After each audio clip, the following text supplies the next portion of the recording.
Hola, estimados amigos oyentes. Bienvenidos a la continuación de la lectura del libro Recordando a Gurdjieff. Libro segundo, capítulo 12. Incluso ahora, en la actualidad, me resulta difícil describir mi siguiente encuentro con Gurdjieff. Sé que se produjo a finales del verano de 1945, pocas semanas antes de que cayera sobre Japón la primera bomba atómica. La descripción de esa entrevista ha de ser precedida por una explicación de mi estado en aquella época. Había estado trabajando en Nueva York y en Washington desde 1940 hasta 1942. Trabajaba principalmente para el gobierno británico y estaba muy implicado emocionalmente en lo que se llama, entre comillas, esfuerzo bélico. Cuando llamaron a mi quinta, se habló de la posibilidad de concederme una prórroga, pero como no me parecía bien rehuir la experiencia de la verdadera guerra, no hice ningún esfuerzo por obtenerla. La vida en el ejército me absorbió por completo, aunque me horrorizaba tanto como las personas con las que entré en contacto. Me di cuenta de la verdad que encierra la afirmación de que uno tiende a rodearse de un pequeño círculo de personas de su propia clase y características, y comprendí que antes no conocía en absoluto la existencia de muchas clases y de muchas características personales que tuve ocasión de ver después de mis primeras semanas de servicio. Cuando salimos de nuestro país, y casi sin que me diera cuenta de ellos, los efectos de la guerra empezaron a producirme un terror inconsciente. Mi educación americana, a pesar de los años que de niño había pasado en Francia, no me había preparado en modo alguno para los bombardeos masivos y otros errores similares. Sin embargo, como he dicho ya, en aquel entonces no era consciente de mis reacciones. Tenía un buen trabajo de secretario alejado del combate, o así me parecía, y me conformaba con realizar mi trabajo con la mayor eficiencia posible. Como el ejército, día tras día resultaba esencialmente aburrido, y prefería estar muy atareado de manera que no me quedara tiempo para pensar. Pero algunos de mis sentimientos, muy fuertes, aunque enterrados, tenían que encontrar expresión, y después de unos meses me sentí poco a poco en una depresión que duró mucho tiempo. Debido a mi estado depresivo empecé a comer en exceso y a engordar. A esto le siguió algo mucho más terrible que cualquier sentimiento depresivo. Escapé varias veces de una muerte segura, lo que me pareció misterioso y empezó a adquirir unos tintes que eran, para mí, siniestros. Explicaré como ejemplo dos de esas ocasiones. Una vez estábamos de maniobras en Inglaterra. Yo me encontraba trabajando en mi despacho en la tienda de mando, entre comillas, junto a varios oficiales, 9 como mínimo. Había, como siempre, ataques aéreos, pero nadie le prestaba demasiado atención. Me levanté y salí un momento para ir a los baños, a los servicios, y durante mi breve ausencia cayó en la tienda una bomba que mató a todos los ocupantes. Para que el suceso resultara más misterioso, mi máquina de escribir aterrizó en perfecto estado a pocos metros de donde yo me encontraba. En otra ocasión, durante un permiso de fin de semana en Torquay, al sur de Inglaterra, estaba apoyado con otro compañero en un edificio que daba al parque. Sin ninguna advertencia de alarma aérea, nos atacaron de improviso 6 aviones de combate alemanes que volaban fuera del alcance de nuestro radar, casi al nivel del mar. Sucedió todo de manera tan inesperada que ni mi amigo ni yo pudimos movernos. Nos quedamos donde estábamos, atónitos. Murieron muchas personas que estaban en el parque y cuando uno de los aviones bombardeó el edificio en que nos apoyamos, mi amigo quedó partido en dos mientras yo me salvé por unos centímetros, aunque no nos separaba apenas un paso. Estos solo fueron 2 incidentes de los muchos que ocurrieron y produjeron en mí un efecto curiosamente siniestro. Al principio, mi reacción fue de asombro. ¿Por qué yo era el único que no había muerto? Después de un periodo que llegué a pensar que había una especie de encantamiento en mi vida que se me había elegido para no morir. Con el paso del tiempo, cuando siguieron produciéndose tales incidentes, empecé a aborrecerlos.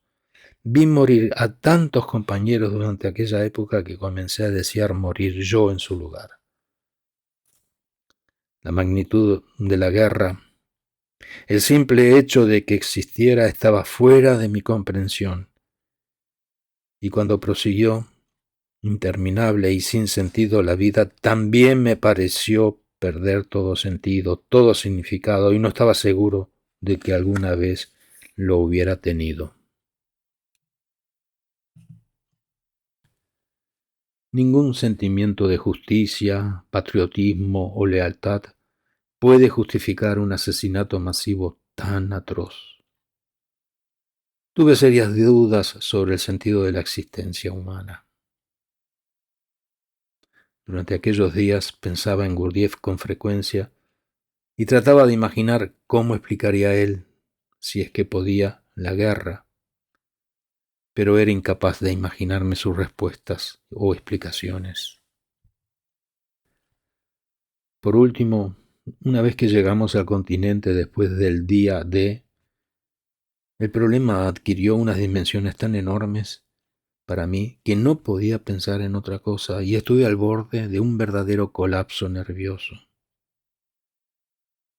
Cuando me dijeron que iban a hospitalizarme, pude, a pesar de mi gran nerviosismo, convencer al oficial superior, un general, para que me permitiera ir a París, donde podría, al menos eso esperaba, ver a Gurdjieff. No comprendo, ni siquiera hoy, cómo me las arreglé para persuadir a aquel general. Nos encontrábamos entonces en Luxemburgo y había orden expresa de que a nadie que estuviera en aquella zona se le diera permiso para ir a París, a no ser por razones de peso extraordinario. Por otra parte, ignoro los motivos que se adujeron en mi caso, pero al parecer causé buena impresión al general, que obtuvo un permiso especial. Cuando salí para París llevaba varios días sin dormir. Había perdido peso, estaba inapetente. Mi estado se acercaba mucho a lo que podría definirse como una forma de locura. Aunque me recuerdo vívidamente del largo viaje en tren, casi todas las vías férreas habían sido bombardeadas, por lo que tuvimos que dar grandes rodeos por Bélgica y Francia para llegar a París. Lo que mejor recuerdo es mi convicción de que si no lograba ver a Gurdjieff, no podría seguir viviendo. Después de un recorrido interminable, y gracias a que un sargento que iba conmigo en el vagón, que me obligó a tomar café y coñac y me envolvió en una manta para combatir el frío de la noche, llegamos por fin a París.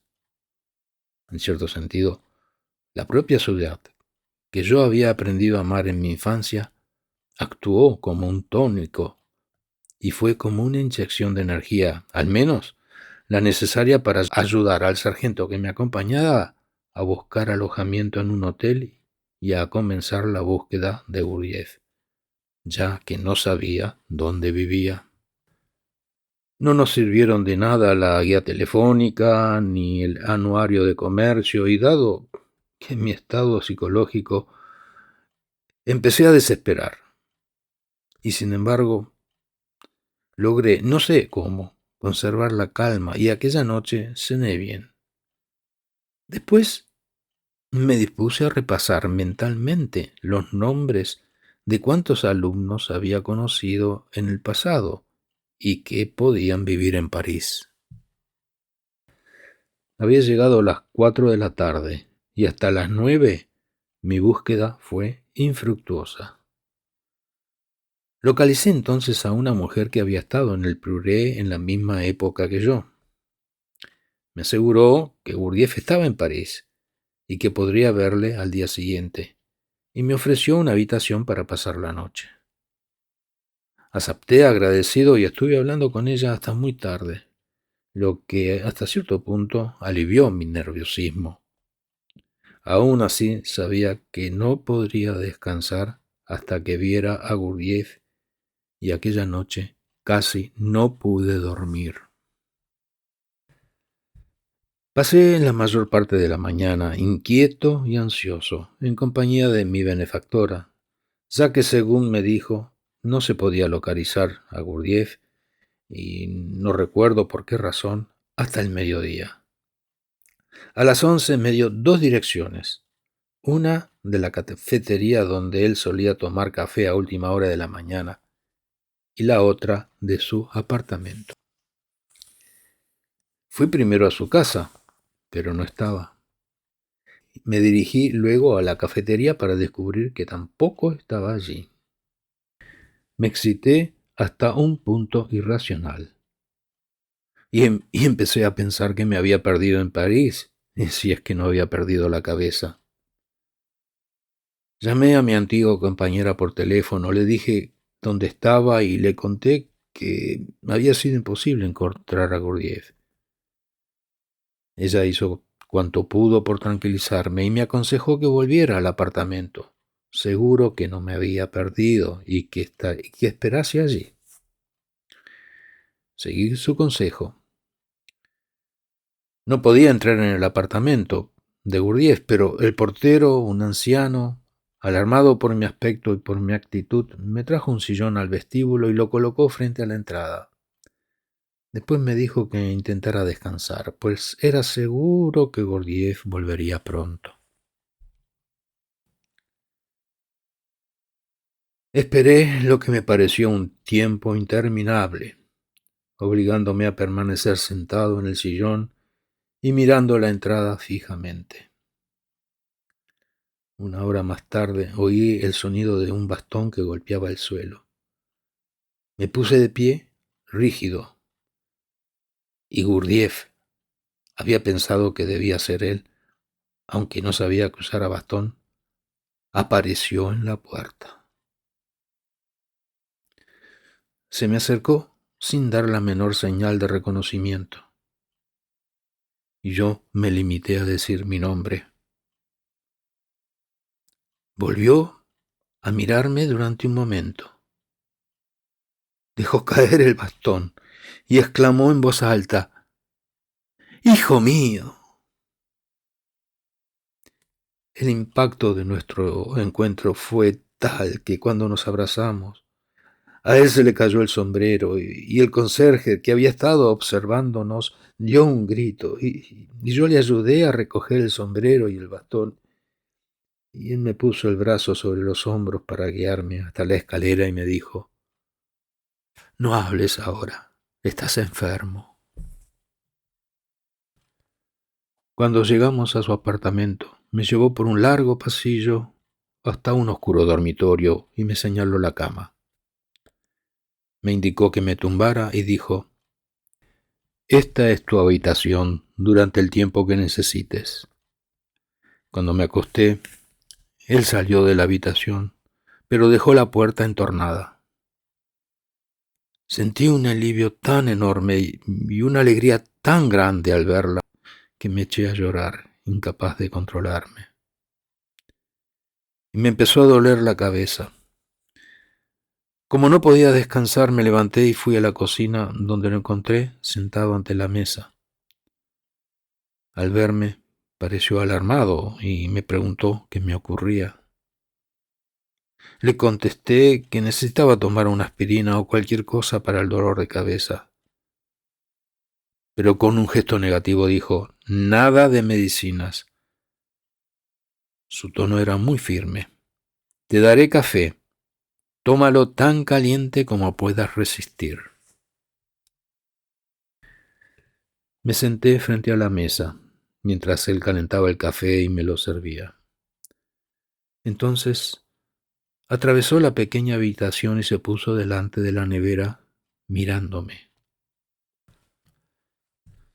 Yo no podía separar los ojos de él y me di cuenta de lo agotado que él parecía. Nunca había visto a nadie con tal aspecto de cansancio. Y recuerdo que yo también estaba abatido, apoyado en la mesa, casi sin poder sostenerme, tomando el café, cuando empecé a sentir un extraño aumento de energía en mi interior. Lo miré instantáneamente fortalecido. Fue como si de él emanara una violenta luz azul que iba penetrando en mí. Cuando esto ocurrió, noté cómo el cansancio me abandonaba, pero en el mismo momento noté en él como si se le fuera la vida. Me quedé mirándole, asombrado, y cuando me vio recto sobre la silla, sonriente y lleno de energía, se apresuró a decir, ahora ya estás. Cuida de que no se queme la comida en el horno. Yo tengo que irme. Había un tono de urgencia en su voz que hizo que me levantara de un salto para ayudarle, pero él me dijo que no con un gesto y salió cojeando de la cocina. Después de unos 15 minutos que él había salido y yo, mientras vigilaba la comida, estaba maravillado, pues nunca en toda mi vida me había sentido tan bien.